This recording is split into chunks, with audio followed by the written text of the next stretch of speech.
네, 반갑습니다 여러분. 조코피TV의 조현일입니다. 자, 오늘 샌안토니오 스퍼스와 뉴욕 닉스의 2026 NBA 파이널 2차전, 저도 쿠팡플레이에서 중계를 하고 이렇게 스튜디오로 와 있습니다. 목이 상당히 지금 많이 아픈데 너무 많이 소리를 질렀습니다. 그만큼 재밌는 경기였고 또 경기 막판에 굉장히 좀 다양하고 와일드한 상황들이 많았습니다. 여러 가지 논란들도 있었는데 이 경기 한번 저의 시선으로 또 저의 주관이 들어간 그런 리뷰를 해보도록 하겠습니다. 자, 샌안토니오 홈에서 반드시 잡아야 했던 2차전을 내줬습니다. 자, 이로써 홈에서 2연패를 떠안은 채 아주 적대적인 분위기의 뉴욕으로 향하게 됐고요. 2차전 출발은 좋았습니다. 1쿼터에 34득점과 더불어서 초반에 상당히 훌륭한 집중력을 발휘했었죠. 멋진 데빈 바셀의 블락도 있었고 웬반야마의 덩크도 빨리 나왔고요. 디에런 팍스도 지난 1차전 부진을 딛고 상당히 야투 호조가 있었습니다. 자, 하지만 그 이후에 무언가 여지를 줬어요. 자유투 계속 흘렸고요. 2개를 깔끔하게 넣는 경우가 별로 없었습니다. 그리고 실책을 남발했죠. 스테판 캐슬의 또 턴오버도 있었고 이와 다르게 뉴욕 닉스는 평정심을 유지한 채 빈틈을 노렸습니다. 결국에는 끝까지 리드를 지켜내면서 홈 어드밴티지를 완벽하게 탈환했는데 1쿼터 34대25 샌안토니오 리드였고요. 2쿼터는 뉴욕 닉스가 31대18로 멍군을 불렀습니다. 그리고 전반 끝나고 라커룸에서 15분 동안 얼마나 잘 복귀하고 또 선수들끼리 이야기를 나누고 또 감독들과 또 새로운 작전에 대해서 토의를 하고 아주 중요하잖아요. 그런데 3쿼터 역시도 뉴욕의 28대23 리드였습니다.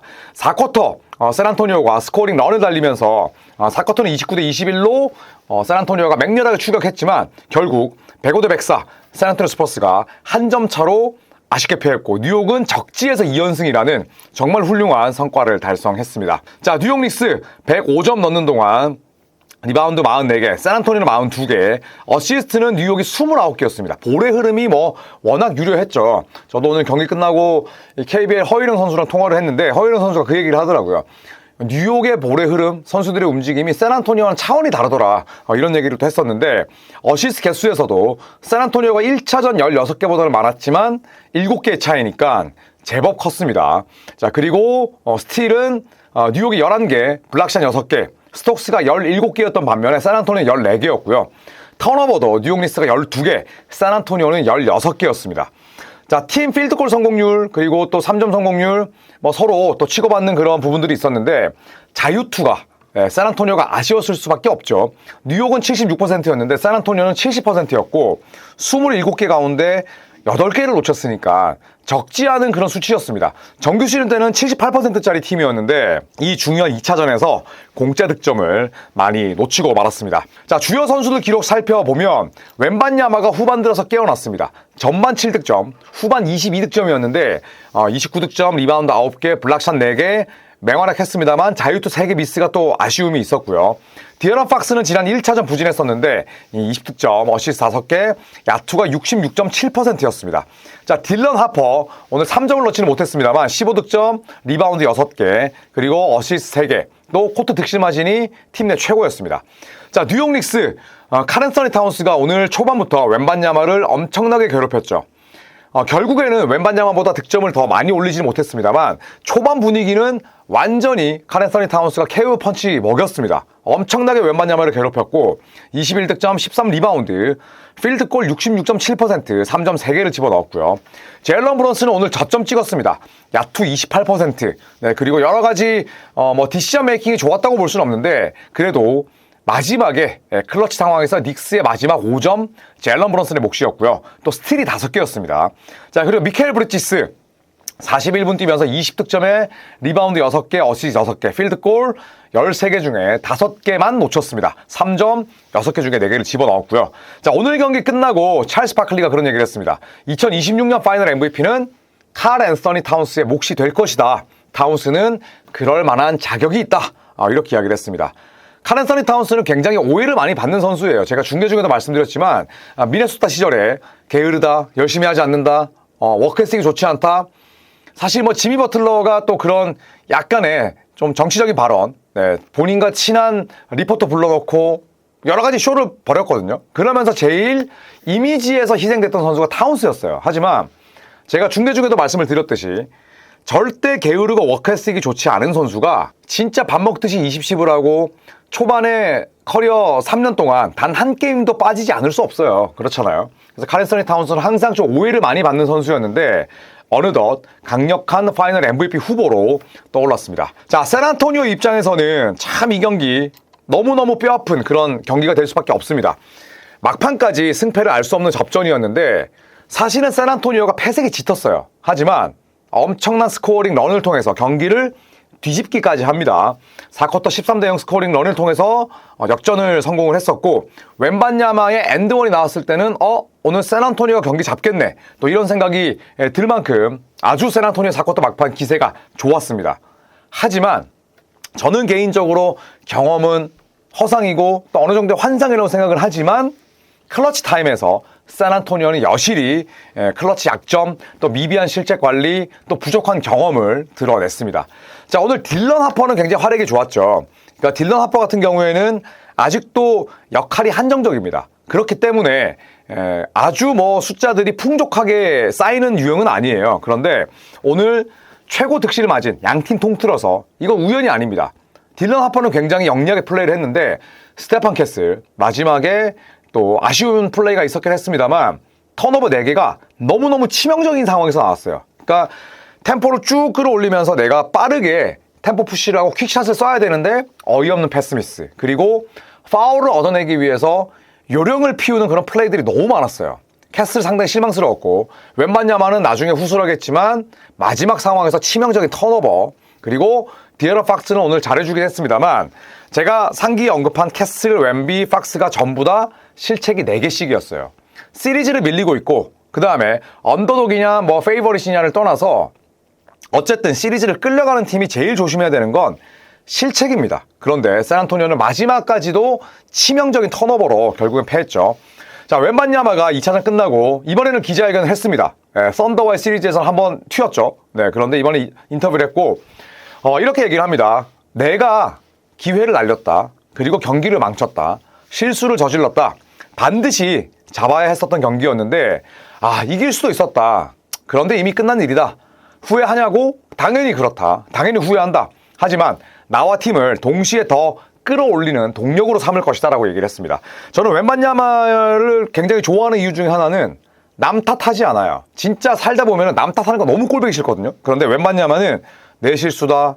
내가 망쳤다 이런 이야기를 하면서 웬반야마 본인이 책임을 지겠다라는 자세는 나이와 경력을 초월하지 않았나 생각이 듭니다. 자, 뉴욕 닉스 대단합니다. 샌안토니오 스퍼스 원정에서 2연승이고요.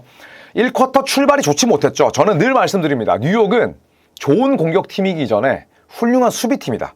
수비가 잘 되기 때문에 공격으로 전환하는 과정 자체도 원활하고 세련미가 넘친다고 저는 생각을 해요.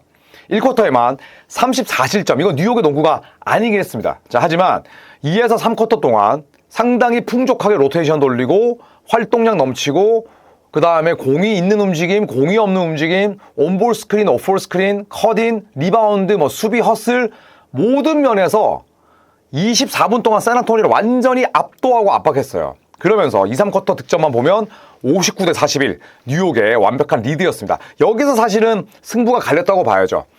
그리고 4쿼터에 뉴욕이 거센 추격을 받았습니다. 그리고 역전까지 허용을 했는데 마지막 5점을 책임진 이 제일런 브런슨의 활약 속에 1점 차 신승을 따냈습니다. 오늘 브런슨의 활약은 정말 단순한 표현으로 좋지 못했어요. 하지만 클러치에서 또 마지막 5점을 넣은 건 브런슨이고 그 전까지 팀을 지탱했던 건 미켈 브리지스, 카일 앤서니 타운스, 또 미첼 로빈슨, 또 벤치에는 듀스 맥브라이드, 그리고 랜드리 샤미 이런 선수들이 있었죠. 자, 뉴욕은 아까도 말씀드렸듯이 원정 2연승을 따냈습니다. 그리고 NBA 파이널 역사상 원정 2연승을 거둔 세 번째 팀이 됐어요. 첫 두 경기 1993년 피닉스가 홈코트 어드밴티지를 가지고 있었습니다. 2-3-2였어요 그때는. 그런데 지금은 둘둘 하나인데 그때는 2-3-2였고 시카고 불스가 피닉스를 원정 두 경기 모조리 잡아냅니다. 그리고 6차전까지 가는 그런 혈투를 펼쳤는데 시카고가 우승을 했고요. 즉 원정 2연승 색인 팀이 우승했습니다. 그리고 얼마 지나지 않아 마이클 조던이 야구하러 떠난 사이에 하킴 올라주원이 이끄는 휴스턴 로켓츠가 올랜도 매직과의 파이널에서 원정 2연승을 따냅니다. 그리고 몇 대 몇? 4대 떡이었어요. 그리고 휴스턴이 우승을 했고 그리고 31년이 지나 뉴욕 닉스가 샌안토니오를 상대로 원정 2연승을 거두면서 파이널 역사상 원정 2연승 거둔 세 번째 팀이 됐습니다. 자, 그리고 뉴욕 닉스는 오늘 승리로 플레이오프 13연승을 달렸어요.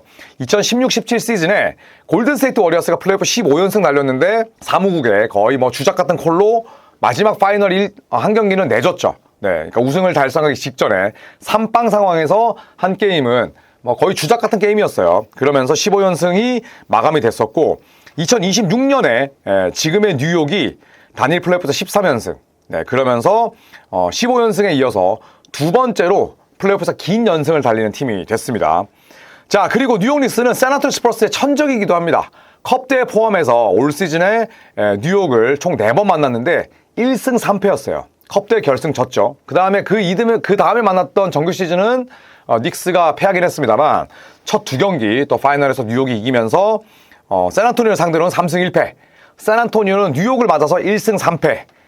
지금 발등에 불 떨어졌습니다. 자, 그리고 오늘 여러 가지 좀 논란들이 있었어요. 사실 뭐 제가 대충 정리를 하자면 미첼 로빈슨과 웬반야마가 서로 엉켜 붙었을 때 저는 더블 T가 나올 줄 알았습니다. 더블 테크니컬 파울이 나올 줄 알았는데 아니었어요. 미첼 로빈슨만 테크니컬 파울을 받았고 그리고 마지막에 루크 코넷의 발을 썼던 행위 솔직히 말씀드리면 킥볼이라고 생각을 해요. 그리고 제가 이건 해설 중에 말씀을 드렸었고 뭐 사견이 너무 많이 들어간다라고 해서 제 해설을 싫어하시는 분도 계시는데 늘 말씀드리지만 해설자는 사견 넣으라고 돈 받습니다. 네, 플레이 바이 플레이는 박찬웅, 뭐 한재웅, 네, 뭐 정용검, 한장희, 최민준 이런 캐스터가 하면 돼요.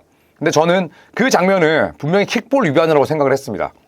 불리지 않았고요. 다만 지금 제가 심판 콜을 얘기하고자 하는 게 아니라 마지막 상황 엄청난 대형 실책이 있었죠. 누구 잘못이 더 크냐 이렇게 한번 제가 화두를 던져보겠습니다. 자, 시점은 4쿼터 종료 9.5초 전으로 거슬러 올라갑니다. 104 대 104 상황에서 샌안토니오 스퍼스가 제일런 브런슨의 야투 미스를 유도한 이후에 웸비가 리바운드를 잡아요. 그런데 여기서 치명적인 실책이 나오죠. 수비 리바운드를 잡은 웸비의 선택은 앞으로 달려나가는 캐슬에게 패스였어요. 그런데 캐슬은 그 당시에 볼을 쳐다보지 않고 그냥 냅다 달리고 있었습니다. 그러면서 결국 턴오버가 나오고 이게 맞고 나갔으면 괜찮았을 텐데 플로우 위에 살아있었어요. 즉 라이브 볼 턴오버가 된 겁니다. 그리고 제일런 브런슨이 공을 잡자 웬반야마의 선택은 파울이었고 머리를 감싸쥐면서 거의 울먹거릴 정도로 표정이 일그러졌죠. 그리고 브런슨은 자유투 2개 중에 하나를 성공시키면서 결국 그 자유투가 결승 득점이 됐습니다. 자, 이런 상황에서 누구 잘못이 더 크냐? 제 사견입니다. 저는 웸비가 90%의 과실이 있다고 생각을 해요. 그리고 미치 존슨 감독 9%, 캐슬 1%라고 생각을 하는데 자, 여기서 웸비가 설령 캐슬에게 볼을 잘 전달했다고 칩시다. 캐슬도 공을 잡았어요. 그런데 캐슬이 볼을 잡은 위치는 이 하프라인, 그 다음에 사이드라인 근처였어요. 그러면 이 모서리 쪽에 갇힐 수밖에 없는 상황이었습니다. 이거는 또 결국 뉴욕 닉스가 뭐 트랩도 잘 쓰고 그 다음에 또 함정도 잘 놓지만 뭐 더블팀, 파울하지 않는 선에서 실책을 굉장히 잘 이끌어내는 팀이에요. 즉 패스를 설령 받았다고 하더라도 패스를 받은 리시버의 위치가 굉장히 좋지 않았다는 겁니다. 그래서 그 패스가 저는 잘못됐다고 생각을 하고 그 다음에 잡았으면 상대 압박에 고전하면서 턴오버 나올 수 있었겠고요. 혹은 패스를 내가 받았는데 받고 앞으로 이렇게 보잖아요. 그런데 그 상황에서 수비수를 뒤늦게 인지하잖아요. 제일 많이 나오는 플레이가 뭔지 아시죠? 트래블링이에요. 왜냐하면 당황하니까 동시에 발이 떨어지는 거야. 그렇기 때문에 트래블링 위반에 대한 리스크도 굉장히 큰 위치였어요. 또 하나 웬반야마의 잘못이라고 저는 생각하는 이유는 웸비 옆에는 수비 없이 무방비로 서 있었던 디에런 팍스가 있었습니다. 그래서 저는 그 장면이 나왔을 때 스테판 캐슬을 뭐라고 하진 않았어요. 제가 해설하면서 이거는 웬반야마의 잘못이라고 저는 명확하게 얘기를 했습니다. 옆에 팍스에게 누군가가 붙어 있었다면 압박을 하고 있었더라면 디나이 수비를 하고 있었더라면 팍스에게 못 줬겠죠. 그런데 그게 아니었거든요. 그리고 리바운드를 잡고 케빈 가넷이나 팀 덩컨이나 찰스 바클리처럼 잡고 있었으면 됐어요. 그러면 어떻게 됩니까? 볼핸들러들이 어라운드 하면서 주변을 맴돌면서 공을 잡으면 되는 거고 그렇지 않으면 미치 존스 감독이 타임아웃을 불 수 있는 시간도 있었겠죠. 그런데 웸비의 선택은 냅다 패스였습니다. 웸비의 잘못이 절대적으로 커요. 솔직히 말씀드리면 거의 100%입니다. 자, 여기에 대해서 스테판 캐슬이 또 이런 얘기를 했습니다. 웸비가 리바운드를 잡은 상황에서는 내가 웸비를 보고 있었는데 웬반야마가 드리블을 칠 수 있는 공간이 필요하니까 나는 앞으로 달려나간 거야. 그러니까 공간을 마련해주기 위해서. 캐슬도 거기 있고 팍스도 있고 비좁잖아요. 그리고 시간이 없었고 타임아웃을 쓰지 않았기 때문에. 그래서 캐슬은 달려나갔는데 내가 그랬기 때문에 웸비의 패스는 보지 못했다. 이렇게 담백하게 이야기를 했고요. 웬반야마는 그 당시 상황에 대해서 이렇게 얘기를 했습니다. 내가 기회를 날린 거고 내 실수다. 그러니까 변명하지 않고 또 다른 선수에게 뒤집어 씌우지 않고 내 잘못이라고 본인은 또 깔끔하게 인정을 했어요. 이게 웬반야마가 더 발전할 수 있는 그런 기대를 모으는 또 이유이기도 하고요. 제가 미치 존스 감독에게 왜 9%를 매겼냐면 저는 그렇게 생각을 해요. 동점이잖아요. 동점 상황이고 그리고 타임아웃을 요청하지 않았던 부분이 좀 아쉽긴 했어요. 물론 그 상황에서 턴오버 나오지 않고 만약에 샌안토니오 스퍼스가 정돈되지 않은 뉴욕 닉스의 수비를 뚫으면서 득점을 했더라면 결과론이지만 당연히 미치 존스 감독의 잘못은 사라지겠죠. 그런데 좀 아쉬웠던 게 뭐냐면 그 전 공격 상황에서는 타임아웃을 콜했어요. 타임아웃을 부르니까 어떻게 됩니까? 라이브 볼은 데드볼이 되죠. 데드볼이 되면 선수를 바꿀 수 있어요. 그러면서 뉴욕 닉스는 상대적으로 수비가 약한 제일런 브런슨 감췄습니다. 뺐어요. 그리고 카렌서니 타운스는 이번 시리즈 내내 너무너무 좋은 수비수지만 훨씬 더 수비를 잘할 수 있는 미첼 로빈슨을 넣었습니다. 그리고 나서 웸비의 선택은 공을 잡고 공격적이지 않은 미드레인지 샷을 넣었어요. 미드레인지 샷을 던졌어요. 누구 상대로? 미첼 로빈슨 앞에서. 그 말인 즉슨 결국 미치 존스 감독이 타임아웃을 부르는 그 시점은 그러니까 이 턴오버 나오기 전에 이해는 하나 뉴욕 닉스에게 선수 교체의 기회를 줬단 말이에요. 그런데 그 이후에 다시 이 상황으로 돌아와서 제일런 브런슨이 슛을 쏘고 실패하고 웸비가 리바운드를 잡았을 때 그때 차라리 그때 타임아웃을 불렀으면 어땠을까 이런 생각도 듭니다. 그 전에 불렀기 때문에 또 타임아웃이 하나 남아있었기 때문에 자 그래서 저도 이것저것 찾아보니까 브래스 겔이 미치 존스 감독에 대해서 이런 얘기를 했습니다. 미치 존스는 환상적인 지도자다. 그런데 현재까지 진행된 파이널 시리즈에서는 경험 부족이 나타났다. 1차전에서 딜런 하퍼를 4쿼터에 쓰지 않은 것도 그렇고 오늘 경기에서 웬반야마의 그 실책이 나오기 전에 타임아웃 요청했어야 됐다. 이렇게 얘기를 했어요. 저도 이 말에는 동감을 합니다. 그렇다고 해서 웬반야마의 잘못이 줄어드는 건 아니지만 저는 미치 존슨 감독도 살짝의 그런 과실이 있다고 생각을 하고요. 저는 캐슬의 잘못이 있다면 이 상황에서 저는 캐슬 없다고 생각해요. 캐슬은 그냥 뛰어나갔고 왜냐? 옆에 디에런 팍스가 있는 걸 봤거든요.